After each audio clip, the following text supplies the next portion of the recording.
Satu pesawat tak berawak menyerang sebuah pabrik dekat Naharia, sementara ledakan terdengar di dekat pangkalan Ramat David di Marj Ibn Amer, timur Haifa, setelah pesawat tak berawak diluncurkan dari Lebanon. Hizbullah mengumumkan serangan rudal dan pesawat tak berawak terhadap 3 pangkalan militer Israel di dekat Tel Aviv dan Haifa. Sementara pasukan Israel melanjutkan serangan udara terhadap kota-kota Lebanon yang menyebabkan lebih banyak korban sipil. Hizbullah mengatakan dalam sebuah pernyataan bahwa pihaknya melakukan serangan rudal kualitatif yang menargetkan pangkalan Glilot milik unit intelijen militer 8200 Israel di dekat Tel Aviv.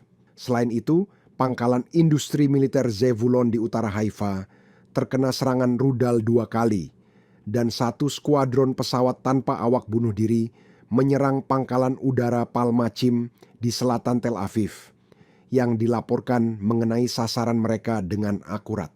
Di Israel Tengah, serangan rudal terhadap Tira pagi ini melukai 19 orang. Layanan ambulans Israel melaporkan adanya cedera sedang hingga ringan, dan korban luka dipindahkan ke rumah sakit terdekat.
Download Tribun X sekarang, menghadirkan lokal menjadi Indonesia.